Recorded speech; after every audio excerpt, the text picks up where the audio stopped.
Hello, hi, నమస్తే friends. నేను మీ Laxman అన్నెల.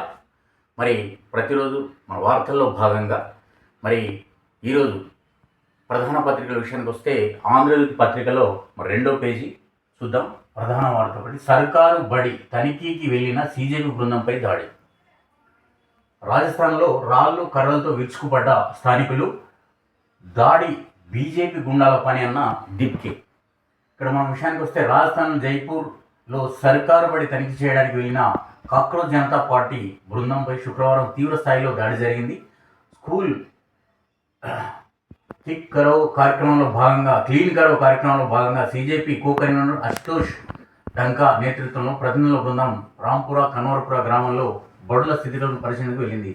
CJP ప్రతినిధుల బృందం గ్రామానికి చేరుకోగానే స్థానికులు బీజేపీ కార్యకర్తలు చుట్టుముట్టి రాళ్లతో కర్రలతో విరుచుకుపడ్డారని అశుతోష్ ఆరోపించారు. చూడండి, అంటే మనం సగమే వార్త చదవడం జరిగింది. అంటే ఎంత ఘోరం!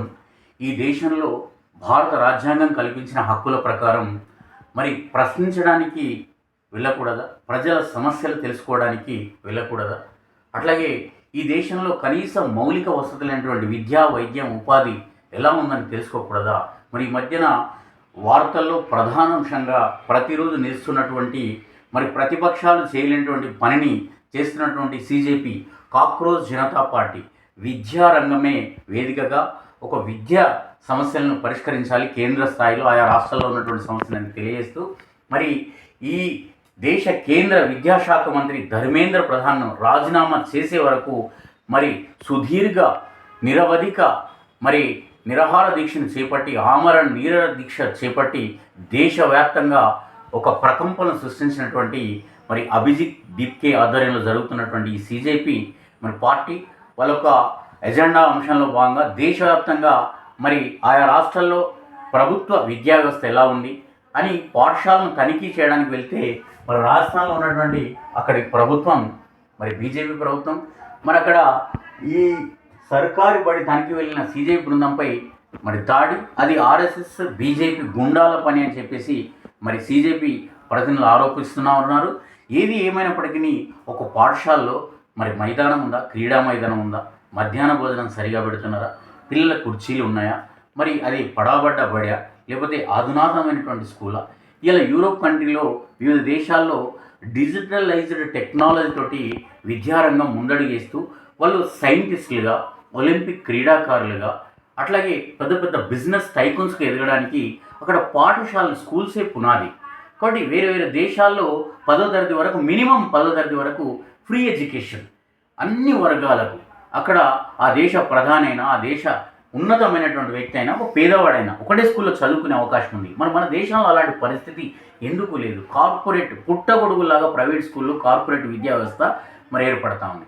ఇలా వైద్య రంగం, మెడికల్ మాఫియా కంటే మరి ఎడ్యుకేషన్ మాఫియా పెరిగిపోతుందని ఎందరో విద్యారంగ నిపుణులు ఆరోపిస్తూ ఉన్నారు, మనం చూస్తూ ఉన్నాం.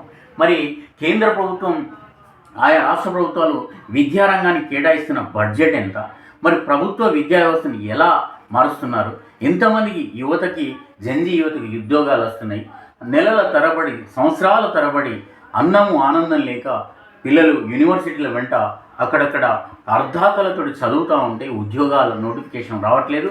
ఒకవేళ నోటిఫికేషన్స్ వచ్చినా అవి మళ్ళీ ఏమవుతూ ఉన్నాయి? మీరు చూస్తూ ఉన్నారు, నీట్ పరీక్ష ఎట్లయిందో చూశారు. అంటే ఇట్లా విద్యార్థుల భవిష్యత్తును మనం ఇలా అమ్ముకుంటున్నారు వాళ్ళు. అట్లా అవి నకిలీ, కాపీ అవుతూ ఉన్నాయి. కాబట్టి ప్రభుత్వాలు ఇకనైనా మారాలి. ఒక ప్రభుత్వ విద్యా వ్యవస్థను పరిశీలించడానికి వెళ్ళిన బృందానికి వాళ్ళు చట్ట వ్యతిరేకంగా వెళ్తే తప్పు, చట్ట ప్రకారం అనుమతి తీసుకుని వెళ్ళి అన్నీ పరిశీలిస్తే దాంట్లో తప్పేముంది? ఆ నివేదిక, ఆ పాఠశాలలో సమస్యల్ని అక్కడ ఉన్నటువంటి వారికి మరి ప్రభుత్వానికి విన్నవించడానికి కదా వాళ్ళు వెళ్ళేది. అక్కడ ఉన్న సమస్యల్ని ఎత్తి చూపడానికి, పరిష్కారం దిశగా వెళ్తూ ఉన్నారు. కాబట్టి ఇది చాలా అత్యంత దారుణం. రాజస్థాన్ ప్రభుత్వం కానీ, ఈ దేశంలో ఏ తెలంగాణ ప్రభుత్వం కావచ్చు, ఢిల్లీ ప్రభుత్వం కావచ్చు, కేంద్ర ప్రభుత్వం కావచ్చు, విద్యారంగమే కాదు వైద్య రంగం ఎక్కడైనా, ఈవెన్ గవర్నమెంట్ హాస్పిటల్ వెళ్ళడానికి అక్కడ ఉన్న రోగుల పరిస్థితి ఏంది, అక్కడ ఉన్నటువంటి వ్యవస్థలు ఏంది, సదుపాయాలు ఎలా ఉన్నాయని ఒక పౌరుడిగా, ఒక సివిల్ సొసైటీగా అది సిటిజన్ హక్కు కదా. మరి దాన్ని ఆర్టీ యాక్ట్ ఉంది, అన్నీ వచ్చాయి. మరి ఇంత భావ ప్రకటన స్వేచ్ఛ ఉంది, ప్రశ్నించే హక్కు ఉంది, రైట్ టు ఇన్ఫర్మేషన్ ప్రతిదీ ఉంది. మరి ఇలా ఉండగా కూడా ఇలా భౌతిక దాడులకు దిగడం అనేది రాజ్యాంగ విరుద్ధము, ఇది అప్రజాస్వామికము. కాబట్టి అలా చేయడం తప్పు అని అనేక మంది మేధావి వర్గం దీన్ని ఖండిస్తూ ఉన్నారు. మరి ప్రభుత్వం దీని మీద ఏ విధంగా స్పందిస్తుందో చూడాలి. ఇది ఈరోజు ప్రధాన వార్త. Thank you.